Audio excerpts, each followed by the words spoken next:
América Latina, los distintos procesos críticos que vemos en países de la región, sus democracias de distintos signos, ¿es el regreso, representa todo esto, el regreso de la patria grande? Estamos con Daniel Sobato. Muchísimas gracias, Daniel, por estar aquí. Con mucho gusto, Luciana. Bueno, Daniel es politólogo y jurista y es director regional de IDEA Internacional para América Latina y el Caribe. Bueno, una organización muy enfocada en temas de democratización y gobernabilidad. Daniel, la idea de que el gobierno de este presidente, Mauricio Macri, del gobierno de Cambiemos, iba a ser, bueno, un cambio de sentido en las lógicas políticas argentinas y termina, bueno, estando en riesgo su reelección, con serias posibilidades de que gane el Frente de Todos. ¿Es un dato que muestra, que de alguna manera aporta al descrédito de las políticas corridas a la centro-derecha en América Latina? La llegada de Macri en el 2015 a Argentina fue un doble parteaguas. Es un parteaguas dentro de Argentina y es un parteaguas en la región, porque a partir del triunfo de Macri en el 2015, en el marco de lo que yo he llamado el superciclo electoral latinoamericano, Sí. en el 2017 luego gana Piñera en Chile, que hoy está atravesando por una severa crisis. 2018 tenemos las elecciones de Bolsonaro, del propio Iván Duque en Colombia, de Abdo Benítez en Paraguay, y por lo tanto se daba la impresión de que se estaba configurando una nueva ola que estaba reconfigurando el mapa político latinoamericano, de gobiernos en su casi exclusividad, sobre todo en Sudamérica, de centro-izquierda, la única excepción era Paraguay y Colombia, a gobiernos de centro-derecha. Sí. Y ahí se intuyó de que, bueno, venía la derecha, regresaban los gobiernos conservadores, venía una nueva política más pro-libre mercado, con mayor apertura, y a su vez parecía que este ciclo iba a ser un ciclo largo, como había sido el ciclo largo de la izquierda y centro-izquierda. Toma en cuenta que el PT estuvo 4 periodos, el último interrumpido con Dilma. Evo lleva 14 años, Sí, vamos a ver qué pasa 12 ahora. años en Argentina. Exactamente, y a su vez 20 años del chavismo, con muchos problemas. 3 gobiernos seguidos de Correa. Entonces daba la sensación que no solamente llegaba a la derecha, sino que la derecha llegaba para quedarse. Para quedarse en la región. En la región. Con una falla de diagnóstico muy grande, que era que la década que estamos terminando este año, Luciana, fue una década que empezó con un gran optimismo. En el 2010, América Latina no solamente había sobrevivido la crisis financiera 2008 y 2009, sino que había tanto optimismo, porque estaba creciendo al 6%, 2010, arrancando la década, que el presidente del BID, Luis Alberto Moreno, envió un artículo al Financial Times cuyo título era Welcome to the Latin American Decade. Bienvenidos a la década de América Latina. ¿Tenía que ver con el precio de los commodities? Tenía que ver con el precio de los commodities, tenía que ver con una China que estaba creciendo a 2 dígitos, tenía que ver con una serie de factores que se fueron desinflando. Entre ellos se terminó el boom de los commodities. Y ese término del boom de los commodities, la caída de los precios de materias primas, determinó que en la segunda mitad de esta década, la desaceleración, sin perjuicio que hay una gran heterogeneidad en los países, desinfló económicamente a la región. Una región que había sacado mucha gente de la pobreza, que le había llevado a la clase media, pero una clase media que en muchos casos era meramente aspiracional, que la había empoderado de derechos. Casi circunstancial en términos de ingresos, pero empoderada de derechos. Ahí está. Derechos, muchas expectativas. Lo que estamos viendo país tras país es una revolución de expectativas frustradas. Y a su vez, con unos gastos sociales o inversiones sociales, si lo querés llamar, muy importante respecto del PIB, que vos lo podías mantener con billetera gorda. Ahora, Daniel, hay muchísimos temas interesantes en la respuesta. Pero digo, ese es el contexto, porque si no uno no puede terminar de entender. Entonces esto, para cerrar el argumento, esto no es de izquierda y derecha, porque si lo vemos izquierda y derecha no entendemos nada. Ahí está tanto problema Evo como Piñera, como Macri. Pero parecen distintos, digo, por eso... Son totalmente diferentes. Por eso quería plantear, digo, el fracaso de esta gestión de gobierno, de la gestión de Cambiemos, tiene que ver con cuestiones económicas. Y esto es estrictamente, no es cuestiones tanto de debilidad institucional, sino de manejo de la macroeconomía en un contexto global distinto y errores del gobierno en términos del manejo de esa economía y macroeconomía. Ahora, Entonces, el análisis es que las izquierdas o las centroizquierdas tuvieron la suerte de un mundo global donde había dinero y los commodities estaban altos, y la centroderecha tuvo la mala suerte de que el mundo fuera otro. ¿Es una cuestión de suerte y mala suerte? No, es mucho más sofisticado, porque hay gobiernos que obviamente lo han hecho bien. Por ejemplo, Evo está teniendo un problema más de carácter político y de autoritarismo. Sí, sí. Es cierto que la economía se ha ido desacelerando, pero está creciendo al 3.9% en una región que va a crecer 0. Redujo sustancialmente la pobreza. Entonces, Evo estaba dentro del ALBA, sigue dentro del ALBA, de los países del ALBA, pero con un manejo macroeconómico muy prolijo y con una política social muy efectiva. El caso que tú me refieres a Macri, ahí Macri realmente yo lo llamo el Higuaín de la política, o sea, y pateó todos los penales afuera, todo, no hizo uno. Es decir, vos estás cerrando 4 años de gestión con todos los indicadores que tú te puedas imaginar perversos. Es decir, tenés un 60% de inflación, tenés 54% de chicos viviendo en hogares de pobreza, tenés una pobreza medida de 35.4, 36, pero que va a llegar al 38, 39 o cerca del 40% en el segundo semestre.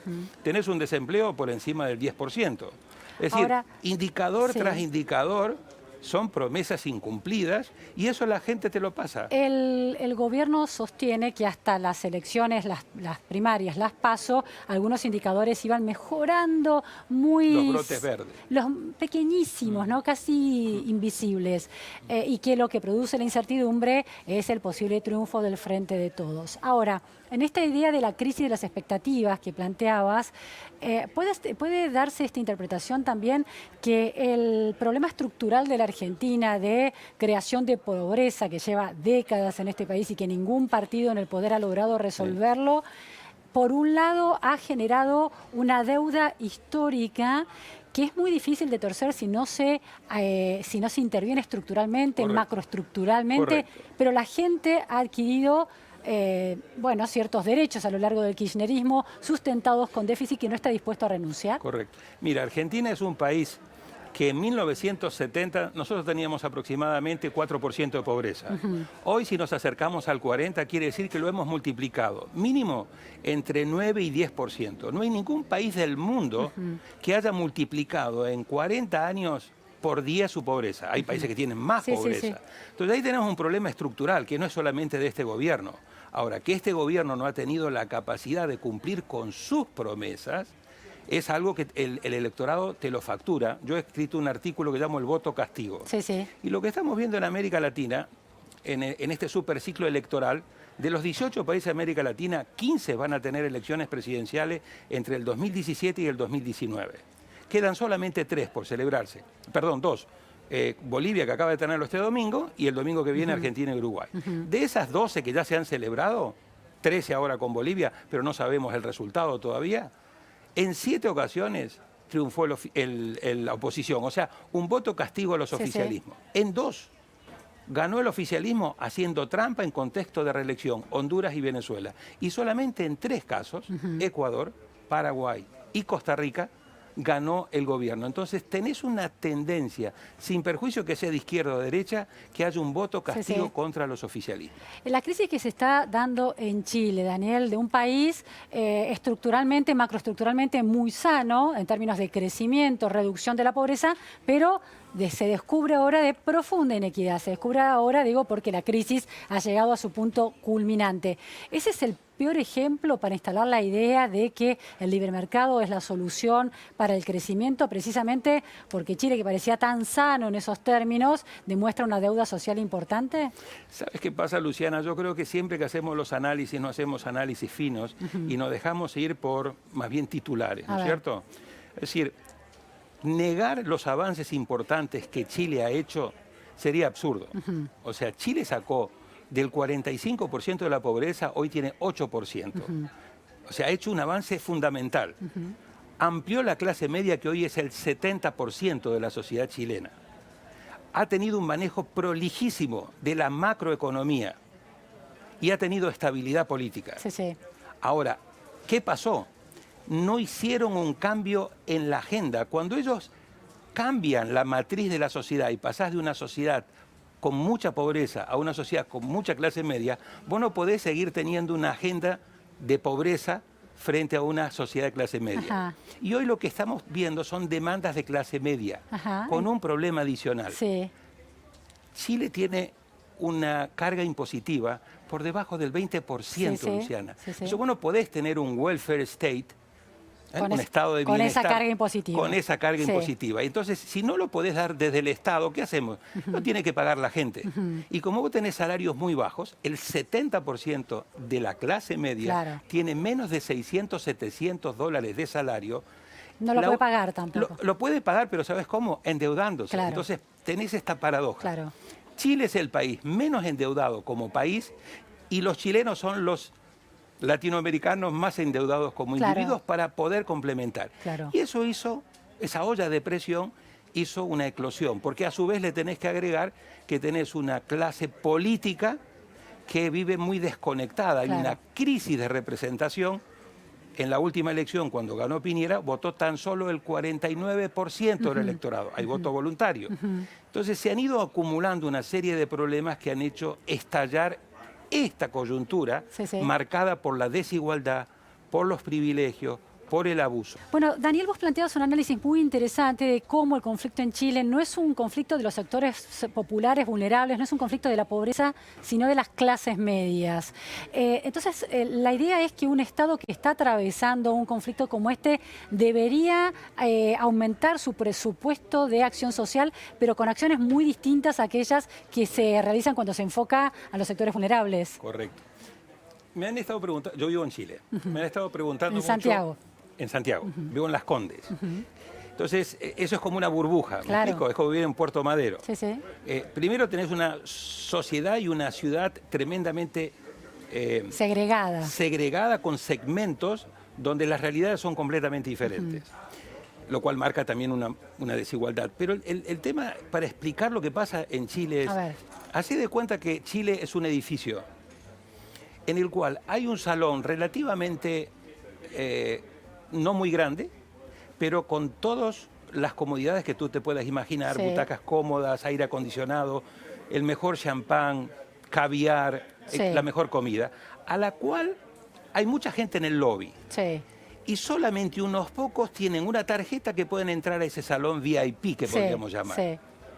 El grueso que quiere entrar recibe una tarjeta, no, esa tarjeta no lo habilita acá.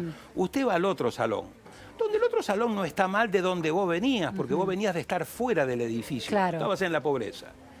Pero lo que divide al VIP del salón normal, donde no tenés el lujo, la comodidad, no hay aire acondicionado, las sillas son un poco incómodas, un tema de expectativas, vos ya no valorás tanto de dónde venís, sino dónde te gustaría estar, ese sector del VIP, no está dividido por una pared que no te permite ver, sino está dividido por un vidrio que te permite ver cómo viven los demás y qué bien lo están pasando los demás y qué incómodo estás vos. Y vos querés acceder a eso, pero el sistema te lo impide.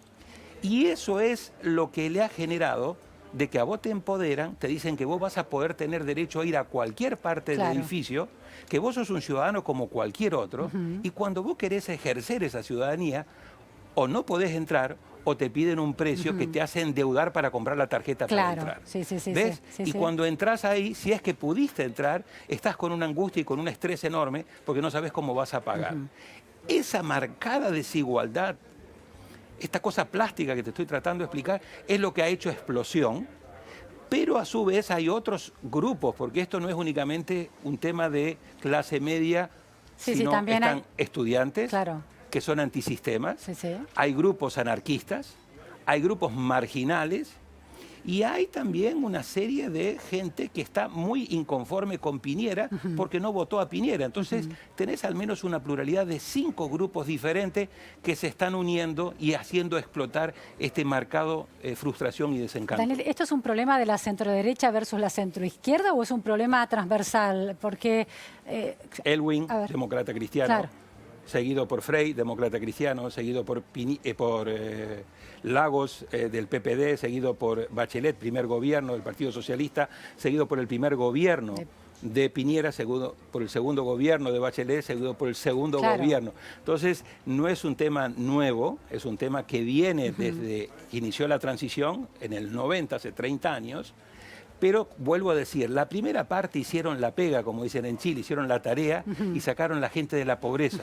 Lo que ahora tienen que adaptar es cómo le das respuesta y cómo rediseñás el contrato social para tener una agenda que dé respuesta a las demandas de una clase media que dice me estafaron. Agregale a eso sector estudiantil que quiere estudiar y que le cuesta mucho y un elemento demográfico que no teníamos. Los que se están pensionando, sí, 55, 60 jubilados, para arriba, sí, con unas pensiones, con unas jubilaciones mínimas, claro, en el cual se sienten estafados porque el hermano de Piñera, que diseñó el sistema de pensiones privadas, le dijo que cuando esta gente se iba a jubilar con unas jubilaciones prácticamente similar al ingreso que tenían cuando estaban activos. Y esto no entonces hay el ingreso es bajo y la jubilación es menor todavía. Entonces hay un montón de promesas incumplidas en diferentes sectores. Muchísimas gracias, Daniel, por esta precisión en la situación, el análisis de la situación chilena y de América Latina.